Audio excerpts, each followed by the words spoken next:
Hello, मैं बलवंत सिंह रतन, doctor Bhimrao Ambedkar राजकीय महाविद्यालय से।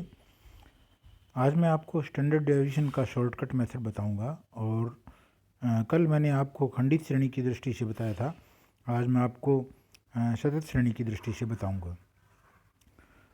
पीडीएफ मैंने पहले शेयर किया हुआ है आपसे और उसी पीडीएफ के आधार पर आपको इसके बारे में बताने जा रहा हूँ।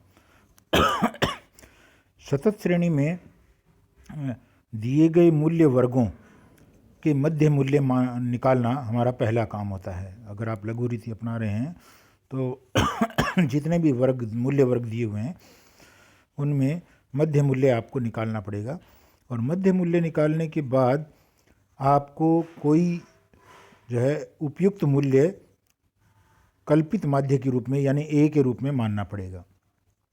जब आप कोई कल्पित माध्य मान लेंगे तो उस कल्पित माध्य से श्रेणी के सभी जो मध्य बिंदु आए हैं उन मध्य बिंदुओं को x मान करके हर एक x में से a आपको घटाना है और हर एक x में से a घटाने पर जो आएगा वो dx कहलाएगा। कुछ प्लस में कुछ माइनस में होंगे और उसके बाद आपको इस dx को उनकी संबंधित आवर्ती f से गुणा करना है यानी f dx निकालना है। जब आपके पास f dx प्राप्त हो जाए तो f dx का योग यानी सिग्मा f dx निकालना है।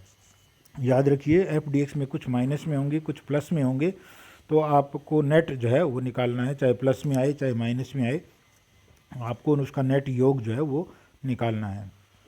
जब आप f dx निकाल लेंगे तो f dx को dx से दोबारा से गुणा करिए ताकि dx का स्क्वायर हो जाए।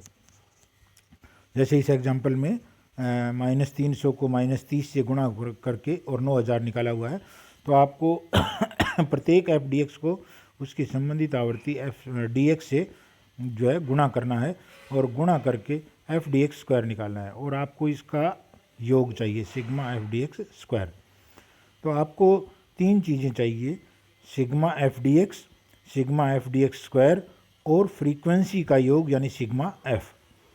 जब आपके पास ये सब मिल जाएं तो आपको स्टैंडर्ड डेविएशन का फार्मूला लगाना है और स्टैंडर्ड डेविएशन का फार्मूला लघु रीति का भी वही है जो खंडित श्रेणी में था, यानी सिग्मा f dx स्क्वायर बटा n minus sigma f dx बटा n का होल स्क्वायर और उसका अंडर रूट। जैसे इस एग्जाम्पल में आपसे का जो है वो निकाला गया है। अगर आपको x बार चाहिए तो x बार का शॉर्टकट का फार्मूला आप लगाइए, जो भी चीज़ें आपको उसमें चाहिए वो इसमें हमने निकाली हुई है। जैसे x बार बराबर a plus sigma f dx बटा n, तो आपके पास सिग्मा f dx ऑलरेडी है तो वो उसमें पुटअप कर दीजिए ताकि आपको x बार मिल जाए। जब आपके पास x बार और स्टैंडर्ड डेविएशन दोनों आ जाए तो फिर आप जो है कोफिशिएंट ऑफ स्टैंडर्ड डेविएशन यानी प्रमाव विचलन गुणांक निकाल सकते हैं स्टैंडर्ड डेविएशन बटा x बार करके, या CV निकाल सकते हैं जो स्टैंडर्ड डेविएशन बटा x बार गुना 100 होगी। एक रीति और अक्सर हम जो है सतत श्रेणी में अपनाते हैं और उसको हम पद विचलन रीति कहते हैं। पद विचलन रीति वह रीति है जिसमें हम dx निकालने, सर्वप्रथम तो यह लागू तब होती है जब पूरी श्रेणी के सभी मूल्य वर्गों में वर्ग विस्तार समान हो। जैसे यहाँ जो ये एग्जाम्पल दिया हुआ है 0 से 10, 10 से 20, इस पूरे सवाल में i यानी वर्ग विस्तार जो है वो 10 है। अगर वर्ग विस्तार समान है तो आप इसका जो है वो प्रयोग कर सकते हैं और इसका प्रयोग करने के लिए आपको जो है वही a मानना पड़ेगा। पहले मिड वैल्यू निकालना पड़ेगा, मिड वैल्यू निकाल करके a मानना पड़ेगा ताकि आप dx निकाल सको और dx के बाद में हम एक और चीज़ निकालते हैं जिसको हम d डैश x बोलते हैं, जो है पद विचलन।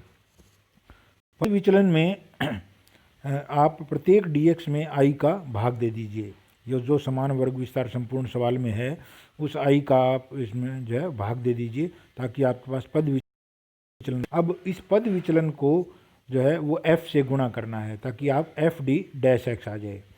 जब आपके पास f d डैश x आ जाए तो उसका योग करना है, वो sigma f d dash x होगा और उस f d डैश x को दोबारा से d डैश x से गुणा करते हैं ताकि f d dash x square आए और आपको इसका योग निकालना है sigma f d dash x square. और उसके बाद में आपको फार्मूला लगाना है।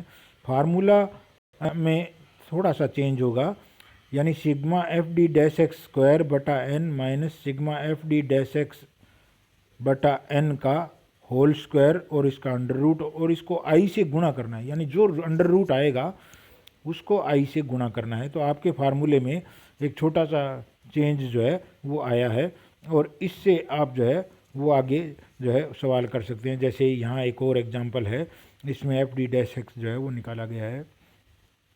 तो सतत श्रेणी में हम लघु रीति अपना सकते हैं, समान वर्ग विस्तार होने पर हम पद विचलन रीति भी अपना सकते हैं।